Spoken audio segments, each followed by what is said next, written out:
मैं जो आप लोगों को आज बातें बताने जा रही हूँ, इससे पहले मैंने कभी भी नहीं बताया, तो वीडियो को फुल वॉच कीजिएगा और सुनिएगा मेरी बात को, और उसके बाद कमेंट्स में बताइएगा क्या मैं कहाँ तक मैं सही हूँ। मैं भी इस बात को लेकर के बहुत परेशान हूँ, मेरी प्रॉब्लम कैसे सॉल्व होगी प्लीज़ आप लोग कमेंट्स करके बताइए कि मैं अपने मन की बात आप लोगों से ही कह सकती हूँ। जैसे ही वीडियो बंद की मैंने बोली चलो, और जाके देखी तो बिजली का बिल भी आ गया। एक भी एक परेशानी है, बिजली का बिल हो गया, खाना पीना क्या नहीं लगता है घर में, सारा कुछ मैनेज करके मैं चल रही हूँ, कितनी बड़ी बात है।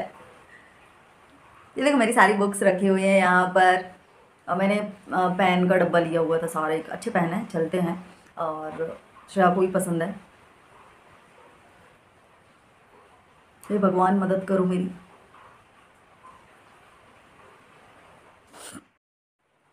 Hello friends, good morning. तो आप लोग कैसे हैं? आई होप आप लोग बहुत अच्छे होंगे। मैं हूं ब्लॉगर सुहाना शुक्ला और आपका मेरे चैनल पर स्वागत है।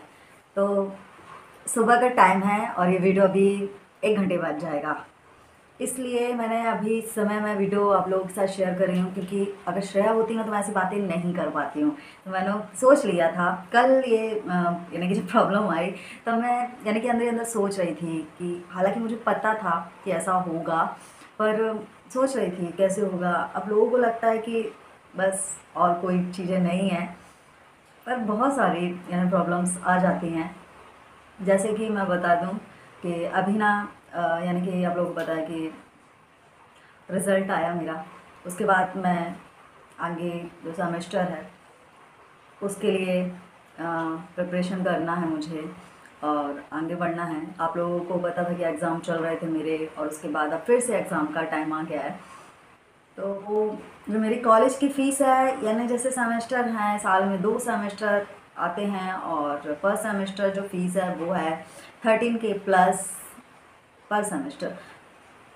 मुझे यही समझ में नहीं आ रहा है कि कैसे होगा। आप लोगों के सामने में समस्या, कल मैंने इस चीज़ के लिए बहुत सोच विचार किया कि अभी आप लोग देखिए कि जुलाई का महीना था, जुलाई के महीने में श्रेया को भी न्यू एडमिशन, न्यू स्कूल में गई है, और कोचिंग उसने एक तो मैथ ले लिया है, 3 कोचिंग है उसकी, है ना, वो अलग फ़ीस हो गई। और फिर उसके बाद tiffin bottle, books, admission fees, dress, बहुत सारा मैंने कैसे मैनेज किया ये खर्च मैं ही जानती हूँ। हालांकि सारा कुछ अच्छे से हो गया, भगवान जी से मैं दुआ करती रही कि भगवान जी सब अच्छे से हो जाए। हर यानी किसी और चीज़ में शॉर्टेज करके, और मैंने फिर सबसे पहले ना श्रेया की चीज़ों को ही यानी कि ध्यान दिया कि नहीं, मुझे ये सबसे पहले करना, बाकी चीज़ तो मैं रोक सकती हूँ। तो ये सारी चीज़ें मैं ब्लॉग में नहीं बताती हूँ, इसलिए स्पेशली एक वीडियो मैंने बोला मैं बताऊँगी, यानी बनाऊँगी आप लोगों के लिए, कि बहुत सारे लोगों के मन में क्वेश्चन होते हैं कि कहाँ से हो जाता है, कैसे हो जाता है। तो मैं बता दूँ, जो ये जैसे मेरी यूट्यूब सैलरी आती है, भले ही वो 4-5 महीने में आए, तो मैं घर खर्चे तो निकाल लेती हूँ, उसमें कुछ पैसे जब भी मेरी सैलरी आती, कुछ पैसे बचा करके मैं ऐसे जगह रख देती हूँ कि मेरे पास है ही नहीं। मैं सोचती नहीं, मुझे पता है कि आगे चल करके श्रेया के लिए काम आएंगे, मेरे लिए काम आएंगे। अब ये फीस मेरे कॉलेज की आ गई, अब मुझे ये नहीं समझ में आ रहा कि मैं कैसे मैनेज करूँ। फीस का है, तो यही है। अब देखिए आप लोग, जैसे कि हम लोग हैं ब्राह्मण, और हम लोग जनरल में आते हैं, जनरल वालों को कोई भी स्कॉलरशिप का प्रावधान नहीं है, यही समस्या है। बाकी लोगों के लिए तो जिनको ज़रूरत है, जो पढ़ना चाहते हैं, उनके लिए कोई भी योजनाएं नहीं बनाई गई हैं। ऐसा क्यों है जनरल वालों के लिए? अगर एमफिल में कोई ऐसी योजना है पढ़ाई के लिए तो प्लीज़ बताइएगा। बोलते हैं बेटी पढ़ाओ, तो बेटी कैसे पढ़ाएं? इतनी यानी बुक्स ही देख लो, इतनी महंगी आती हैं कि मैं क्या बताऊं, हर चीज़। तो कैसे क्या करें समझ में नहीं आता है।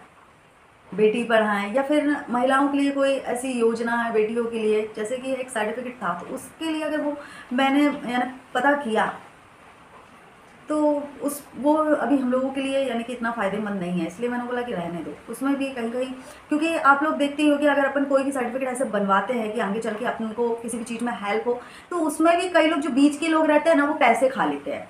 जो चीज़ हमारा 500 में काम होने वाला है, वो पहुँच कर यानी कि सर्टिफिकेट मिलने तक उसका जो यानी प्राइस होता है, यानी कि उसका जो पैसा होता है, अपन सोचते हैं 500 में ये तैयार हो जाएगा, पर 500 में तैयार ना होकर के उसका बजट 5000 में पहुँच जाता है, ऐसा होता है। ये बीच के जो लोग हैं ना, जिसके सोर्स से हम ये सब चीज़ें बनवा लेते हैं, तो वो लोग बीच में मजे कर लेते हैं, ऐसा होता है। ये बीच वाले जो लोग रहते हैं ना, इसीलिए तो इनको कहते हैं, क्या कहते हैं आप लोग समझ सकते हैं। मैं किसी को ठेस नहीं पहुंचाना चाहती हूँ, पर हरकतें ही ऐसी हैं, तो क्या बोल सकते हैं।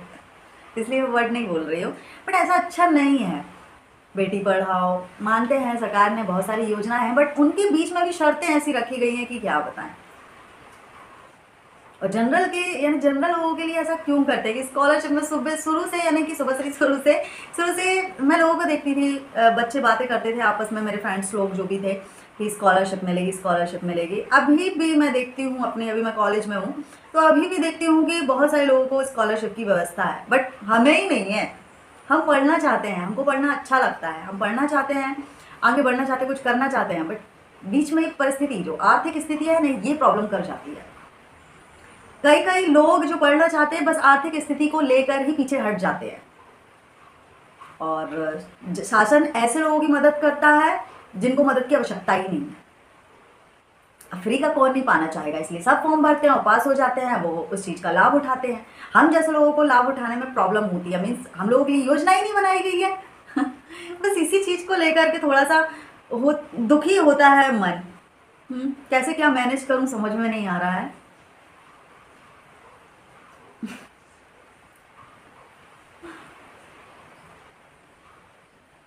तो यही बात है जो कि मैं आप लोगों से करना चाह रही थी। अब मैं अकेली करने वाली, श्रेया भी ऐसा नहीं है कि श्रेया आप छोटी क्लास में है, जैसे जैसे उसकी क्लास बढ़ती जाएगी, पढ़ाई बढ़ती जाएगी, उसका भी खर्चा बढ़ता जाएगा।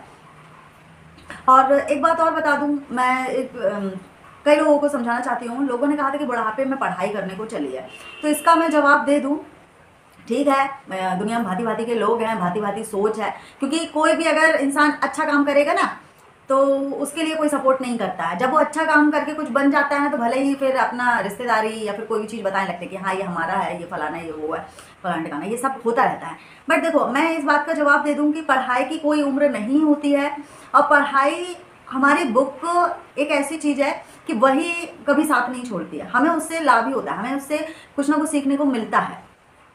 और मैं जैसे चीज़ से यानी गुजर रही थी और गुजर रही हूँ, उस चीज़ को माइंड को डाइवर्ट करने के लिए मैंने पढ़ाई का ऑप्शन चुना कि मैं अगर पढ़ूंगी, बोलते हैं ना हर चीज़ में एक कंपटीशन होता है, तो रहता है ना कि एक ललक सी होती है। मैं पढ़ूंगी, कुछ भी नहीं पता था, जब गई फिर धीरे धीरे नॉलेज हुआ, उसके बाद फिर नॉलेज, और आगे चल के भी नॉलेज होगा। अच्छा लगता है कि उस फील्ड में हम जा रहे हैं तो हमें कुछ नई नई बातें सीखने को मिल रही है। घर में जो हाउस वाइफ रह करके, और हालांकि वो भी यही काम करती हैं, पढ़ाई का नहीं, ब्लॉगिंग का ही, बट ऐसे किसी के ऊपर टिप्पणी नहीं करनी चाहिए। आप भी स्वतंत्र हैं, आप भी पढ़ाई कर सकती हैं, बट मन लगे तब ना।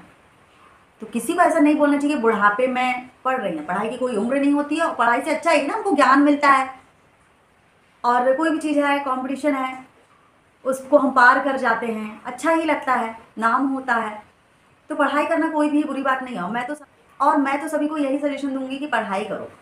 अगर आप खाली भी बैठे हो ना, तो बुक्स का सहारा लो, बुक्स से बातें करो, बुक्स को पढ़ो, आपको कुछ ना कुछ सीखने को ही मिलेगा।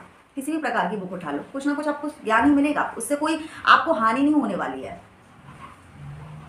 कैसे कैसे लोग रहते ना, बुढ़ापे में पढ़ने चली। कोई ना, देखो जिसकी जैसी सोच पर हमने उनको जवाब दे दिया। तो अब इस समस्या का समाधान करना होगा। अब फीस, एग्ज़ाम फीस, सारा कुछ हमको मैनेज करना होगा।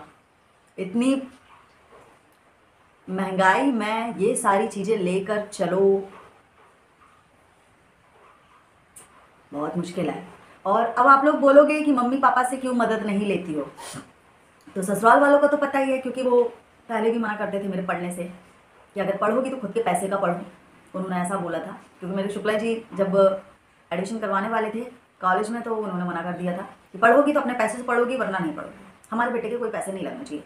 तो इसलिए मैं चुपचाप बैठ गई थी, क्योंकि मेरे पास मैं कहाँ से लाती पैसे। और रही बात अभी मायके, जैसे मैं पढ़ भी रही हूँ, तो मैं अपने मम्मी पापा को परेशान नहीं करना चाहती। वो वैसे ही पहले से दुखी परेशान रहते हैं, तो मैं क्या उनको परेशान करूँ इस चीज़ को लेकर के। इसलिए मैं उनको कोई भी चीज़ की परेशानी नहीं दे सकती हूँ। जो है अब खुद को ही करना होगा। बस भगवान जी है, भगवान जी मेहनत कर रहा है, रोज यूट्यूब पे वीडियो डाल रहा है, कोई तो वायरल करवा दो। यही बोलूँगी।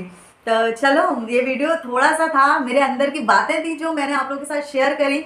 सच में हंस हंस के जरूर मैंने बताया, पर मैं इस बात को लेकर के बहुत टेंशन में हूँ कि अब कैसे क्या मैनेज होगा, कैसे हो, क्योंकि मैं इस चीज़ से पीछे तो हटना चाहती नहीं हूँ। पर किसी को कोई योजना का पता हो तो जरूर बताना।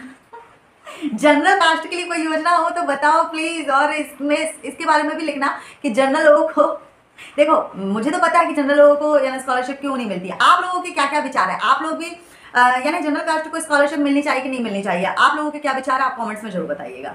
ठीक है, तो इस वीडियो का एंडिंग हम यहीं पर करते हैं और ये वीडियो अभी 1 घंटे बाद ही जाने वाला है। तो मिलेंगे आप लोगों को हम अपने ब्लॉग में, तब तक के लिए बाय।